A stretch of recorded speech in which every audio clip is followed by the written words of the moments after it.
ओम उमा महेश्वराय नमः।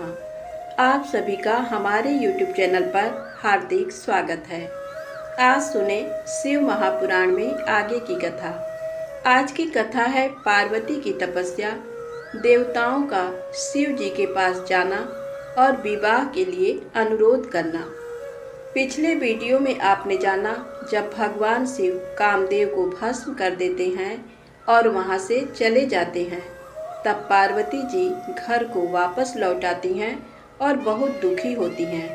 तभी उनके घर नारद जी प्रस्थान करते हैं और नारद जी पार्वती जी को तपस्या करने के लिए कहते हैं और पंचाक्षर मंत्र का उपदेश देते हैं। अब आगे ब्रह्मा जी बोले, हे देवर्षि नारद, जब तुम पंचाक्षर मंत्र का उपदेश देकर उनके घर से चले आए तो देवी पार्वती मन ही मन बहुत प्रसन्न हुई, क्योंकि उन्हें महादेव जी को पति रूप में प्राप्त करने का साधन मिल गया था। वे जान गई थीं कि त्रिलोकीनाथ भगवान शिव को सिर्फ उनकी तपस्या करके ही जीता जा सकता है। तब मन ही मन तपस्या करने का निश्चय करके पार्वती अपने पिता हिमराज और माता मैना से बोली कि मैं शिव जी की तपस्या करना चाहती हूँ। तप के द्वारा ही मेरे शरीर, स्वरूप, जन्म एवं वंश आदि की कृतकृत्यता होगी, इसलिए आप मुझे तप करने की आज्ञा प्रदान करें। उनकी तप करने की बात सुनकर पिता हिमालय ने सहर्ष आज्ञा प्रदान कर दी, परंतु माता मैना ने उन्हें घर से दूर वनों में जाकर तपस्या करने से रोका। पार्वती को रोकते हुए मैना के मुंह से ऊ माँ शब्द निकले, तभी से उनका नाम उमा हो गया। पार्वती के हट के सामने मैना कुछ न कर सकी। तब खुशी से उन्होंने पार्वती को तपस्या करने की आज्ञा प्रदान कर दी। तत्पश्चात माता पिता की आज्ञा पाकर देवी पार्वती खुशी से मन में शिव जी का स्मरण करते हुए अपनी सखियों को साथ लेकर तपस्या करने के लिए चली गईं। रास्ते में पार्वती ने सुंदर वस्त्रों को त्याग दिया तथा वल्कल और मृग चर्म को धारण कर लिया। उत्तम वस्त्रों का त्याग करने के उपरांत देवी गंगोत्री नामक तीर्थ की ओर चली, जिस स्थान पर भगवान शंकर ने घोर तपस्या की थी और जहां शिव जी ने कामदेव को भस्म कर दिया था, वह स्थान गंगावतरण तीर्थ के नाम से प्रसिद्ध है। वहीं पर देवी पार्वती ने तप करने का निश्चय किया।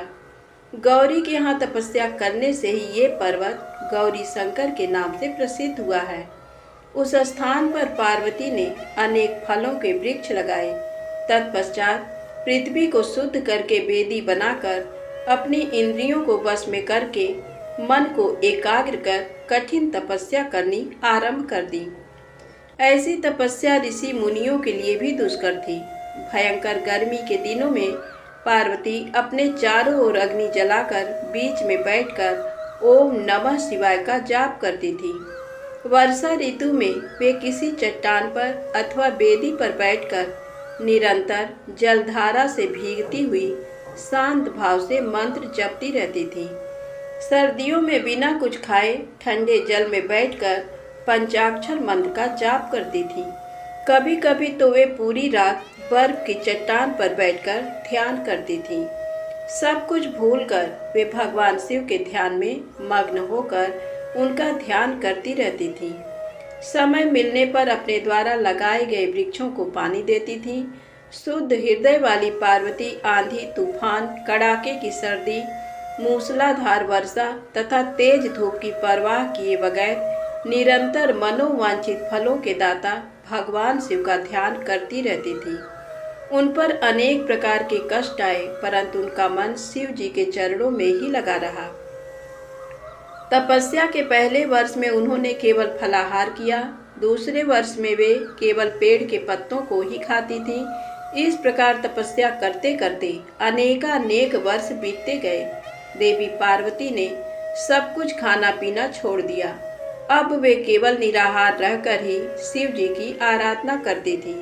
तब भोजन हेतु पर्ण का भी त्याग कर देने के कारण देवताओं ने उन्हें अपर्णा नाम दिया। तत्पश्चात देवी पार्वती एक पैर पर खड़ी होकर ओम नमः शिवाय का जाप करने लगी। उनके शरीर पर वल्कल वस्त्र थे तथा मस्तक पर जटाएं थीं।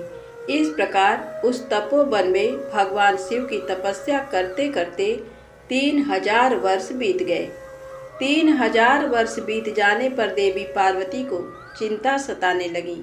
वे सोचने लगी कि क्या इस समय महादेव जी ये नहीं जानते कि मैं उनके लिए ही तपस्या कर रही हूँ?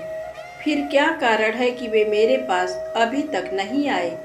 वेदों की महिमा तो यही कहती है कि भगवान शंकर सर्वज्ञ, सर्वात्मा, सब कुछ जानने वाले, सभी ऐश्वर्यों को प्रदान करने वाले, सबके मन की बातों को सुनने वाले, मनोवांछित वस्तु प्रदान करने वाले तथा समस्त दुखों को दूर करने वाले हैं।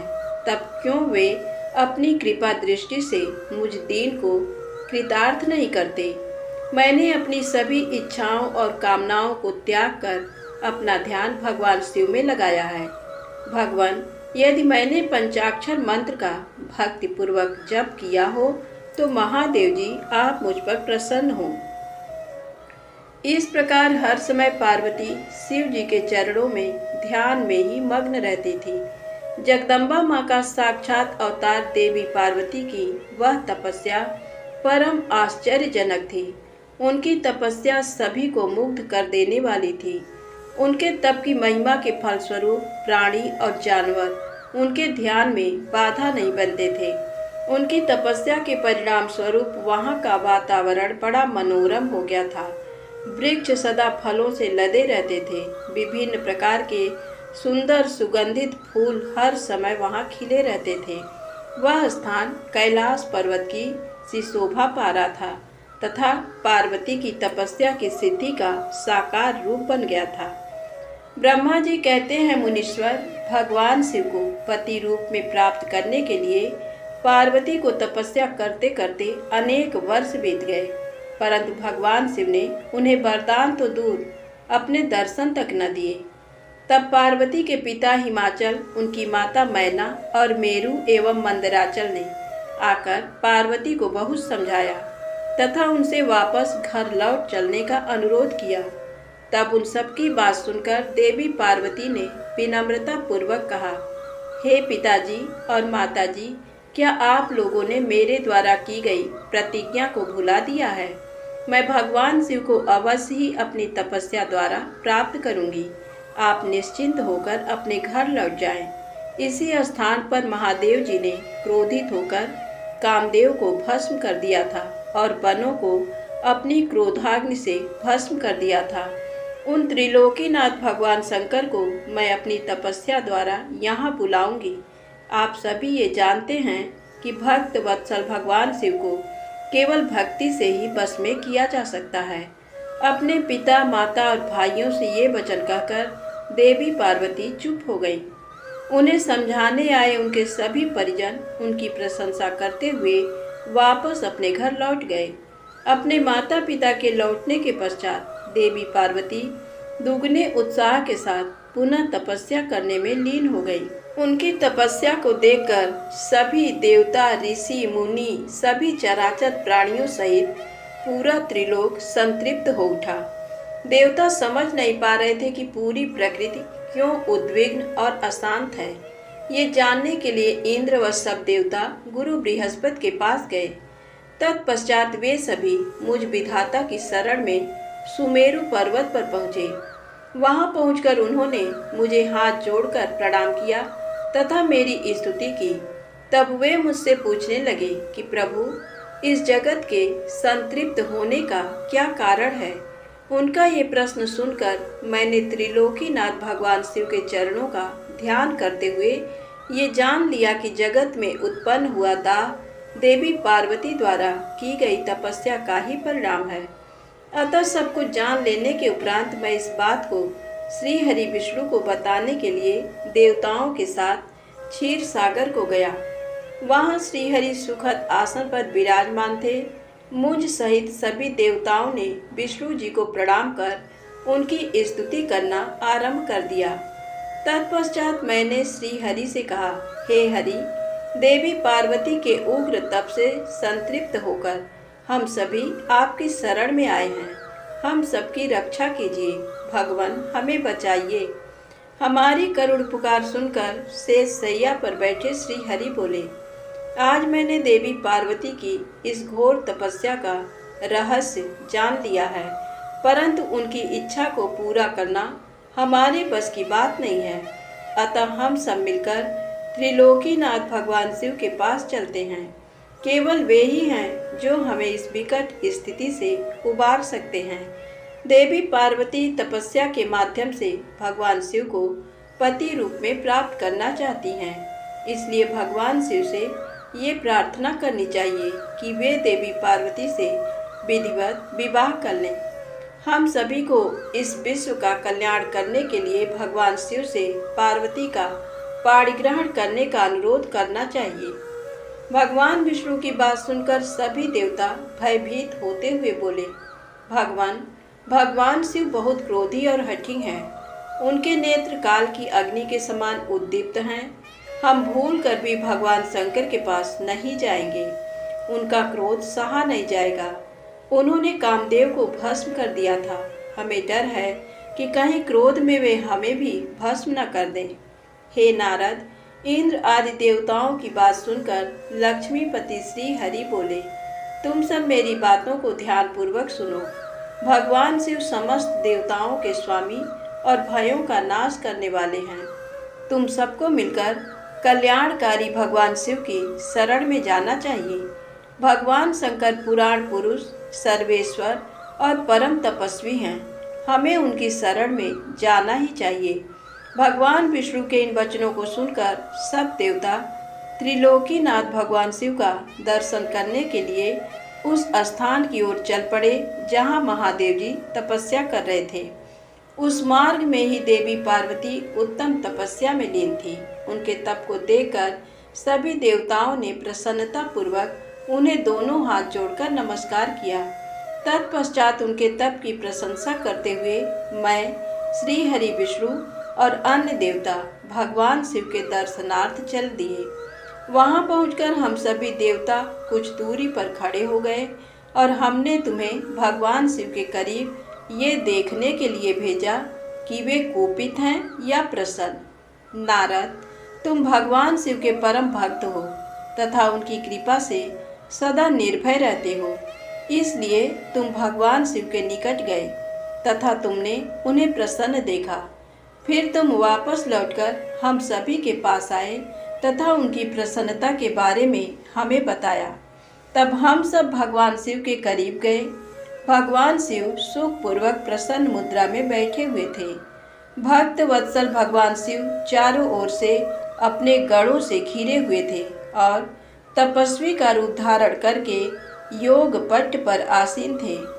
मैंने, श्री हरि और अन्य देवताओं ने भगवान शिव शंकर को प्रणाम करके वेदों और उपनिषदों द्वारा ज्ञात विधि से उनकी स्तुति की। ब्रह्मा जी कहते हैं, हे नारद, देवताओं ने वहां पहुंचकर भगवान शिव को प्रणाम करके उनकी स्तुति की। वहां उपस्थित नंदीश्वर भगवान शिव से बोले, प्रभु, देवता और मुनि संकट में पड़कर आपकी शरण में आए हैं। सर्वेश्वर, आप उनका उद्धार करें। दयालु नंदी के इन वचनों को सुनकर भगवान शिव ने धीरे धीरे आंखें खोल दी। समाधि से विरत होकर परम ज्ञानी परमात्मा भगवान शंकर देवताओं से बोले, हे ब्रह्मा जी, हे श्री हरि विष्णु एवं अन्य देवताओं, आप सब यहाँ एक साथ क्यों आए हैं? आपके आने का क्या प्रयोजन है? आप सभी को साथ देखकर लगता है कि अवश्य ही कोई महत्वपूर्ण बात है, अतः आप मुझे उस बात से अवगत कराएं। भगवान शंकर के ये वचन सुनकर सभी देवताओं का भय पूर्णतः दूर हो गया और वे प्रसन्न होकर भगवान विष्णु को देखने लगे। तब श्री हरि विष्णु सभी देवताओं का प्रतिनिधित्व करते हुए भगवान शिव से बोले, भगवान, तारकासुर नामक दानव ने हम सभी देवताओं को बहुत दुखी कर रखा है। उसने हमें अपने अपने स्थानों से भी निकाल दिया है। यही सब बताने के लिए हम सब देवता आपके पास आए हैं। भगवान, ब्रह्मा जी द्वारा प्राप्त वरदान के फलस्वरूप उस तारकासुर की मृत्यु आपके पुत्र के द्वारा निश्चित है। हे स्वामी, आप उस दुष्ट का नाश कर हम सबकी रक्षा करें, हम सबका उद्धार कीजिए। प्रभु, आप हिमालय पुत्री पार्वती का पाणी ग्रहण कीजिए। आपका विवाह ही हमारे कष्टों को दूर कर सकता है। आप भक्त वत्सल हैं। अपने भक्तों के दुखों को दूर करने के लिए आप देवी पार्वती से शीघ्र विवाह कर लीजिए। विष्णु जी के ये वचन सुनकर भगवान शिव बोले, देवताओं, यदि मैं आपके कहे अनुसार परम सुंदरी देवी पार्वती से विवाह कर लूं, तो इस पृथ्वी पर सभी मनुष्य, देवता और ऋषि मुनि कामी हो जाएंगे। तब वे परमार्थ पद पर नहीं चल सकेंगे। देवी दुर्गा अपने विवाह से कामदेव को पुनः जीवित कर देंगी। मैंने कामदेव को भस्म करके देवताओं के हित का ही कार्य किया था। सभी देव निष्काम भाव से उत्तम तपस्या कर रहे थे ताकि विशिष्ट प्रयोजन को पूर्ण कर सकें। कामदेव के न होने से सभी देवता निर्विकार होकर शांत भाव से समाधि में ध्यान मग्न होकर बैठ सकेंगे। काम से क्रोध होता है, क्रोध से मोह होता है और मोह के फलस्वरूप तपस्या नष्ट हो जाती है। इसलिए मैं तो आप सबसे भी यही कहता हूँ कि आप भी काम और क्रोध को त्याग कर तपस्या करें। ब्रह्मा जी बोले, हे नारद, त्रिलोकीनाथ भगवान शिव के मुख से इस प्रकार की बातें सुनकर हम सभी हतप्रभ से उन्हें देखते रहे और वे हम सब देवताओं और मुनियों को निष्काम होने का उपदेश देकर चुप हो गए और पुनः पहले की भांति सुस्थिर होकर ध्यान में लीन हो गए। भगवान शिव ब्रह्म स्वरूप आत्मचिंतन में लग गए। श्री हरि विष्णु सहित अन्य देवताओं ने जब परमेश्वर शिव को ध्यान में मग्न देखा, तब सब देवता नंदीश्वर से कहने लगे, नंदीश्वर जी, हम अब क्या करें? हमें भगवान शिव को प्रसन्न करने का कोई मार्ग सुझाएं। तब नंदीश्वर सभी देवताओं को संबोधित करते हुए बोले, आप भक्त वत्सल भगवान शिव की प्रार्थना करते रहो, वे सदैव ही अपने भक्तों के बस में रहते हैं। तब नंदीश्वर की बात सुनकर देवता पुनः भगवान शिव की स्तुति करने लगे। वे बोले, हे देवाधिदेव महादेव करुणा निधान भगवान शिव शंकर, हम दोनों हाथ जोड़कर आपकी शरण में आए हैं। आप हम सबके सभी दुखों और कष्टों को दूर कीजिए और हम सबका उद्धार कीजिए। इस प्रकार देवताओं ने भगवान शिव की अनेकों बार स्तुति की। इसके बाद जब भगवान ने आंखें नहीं खोली तो सब देवता उनकी करुण स्वर में स्तुति करते हुए रोने लगे।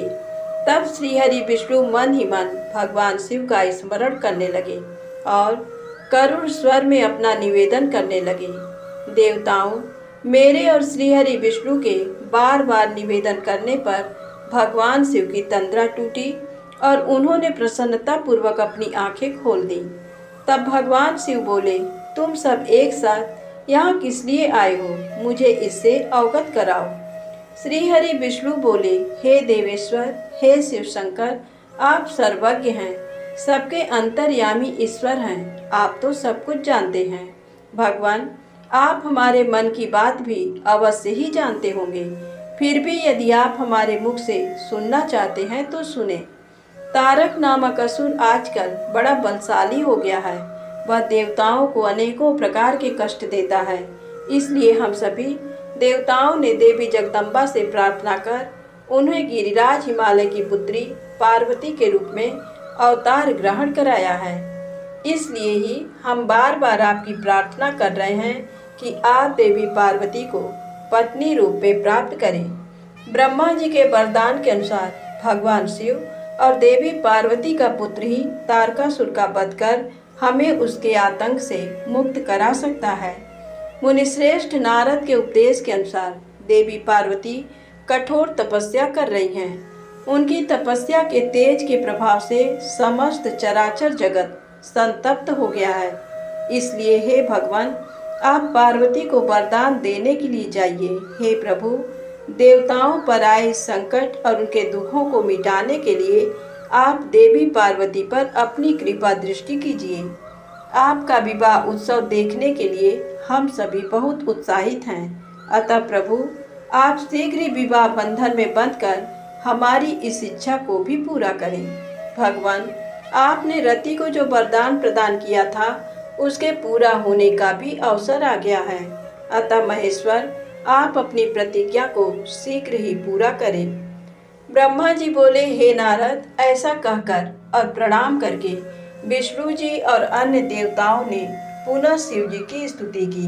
तत्पश्चात वे सब हाथ जोड़कर खड़े हो गए। तब उन्हें देखकर वेद मर्यादाओं के रक्षक भगवान शिव हंसकर बोले, हे हरे, हे विधे और हे देवताओं, मेरे अनुसार विवाह करना उचित कार्य नहीं है, क्योंकि विवाह मनुष्य को बांध कर रखने वाली बेड़ी है। जगत में अनेक कुरीतियां हैं, स्त्री का साथ उनमें से एक है। मनुष्य सभी प्रकार के बंधनों से मुक्त हो सकता है, परंतु स्त्री के बंधन से वह कभी मुक्त नहीं हो सकता। एक बार को लोहे और लकड़ी की बनी जंजीरों से मुक्ति मिल सकती है, परंतु विवाह एक ऐसी कैद है जिससे छुटकारा पाना असंभव है। विवाह मन को विषयों के वशीभूत कर देता है, जिससे मोक्ष की प्राप्ति असंभव हो जाती है। मनुष्य यदि सुख की इच्छा रखता है तो उसे इन विषयों को त्याग देना चाहिए। विषयों को विष के समान माना जाता है, और इन सब बातों का ज्ञान होते हुए भी मैं आप सबकी प्रार्थना को सफल करूंगा, क्योंकि मैं सदैव ही अपने भक्तों के अधीन रहता हूँ। मैंने अपने भक्तों की रक्षा के लिए अनेक कष्ट सहे हैं। हे हरे और हे विधे, आप तो सब कुछ जानते हैं। मेरे भक्तों पर जब जब विपत्ति आती है तब तब मैं उनके सभी कष्टों को दूर करता हूँ। भक्तों के अधीन होने के कारण मैं उनके हित में अनुचित कार्य भी कर बैठता हूँ। भक्तों के दुखों को मैं हमेशा दूर करता हूँ। तारकासुर ने तुम्हें जो दुख दिए हैं उन्हें मैं भली भांति जानता हूँ। उनको मैं अवश्य ही दूर करूँगा। जैसा कि आप सभी जानते हैं, मेरे मन में विवाह करने की कोई इच्छा नहीं है। फिर भी पुत्र प्राप्ति हेतु मैं देवी पार्वती का पाणी ग्रहण अवश्य करूँगा। अब तुम सब देवता निर्भय और निडर होकर अपने अपने धाम को लौट जाओ। मैं तुम्हारे कार्य की सिद्धि अवश्य करूँगा। इसलिए अपनी सभी चिंताओं को त्याग कर सभी सहर्ष अपने घर जाओ। ऐसा कहकर भगवान शिव शंकर पुनः मौन हो गए और समाधि में बैठकर ध्यान में मग्न हो गए। तत्पश्चात विष्णु जी और मैं, देवराज इंद्र सहित सभी देवता अपने अपने धामों को खुशी से लौट गए। धन्यवाद। प्रेम से बोले शंकर भगवान की जय, गौरी माता की जय।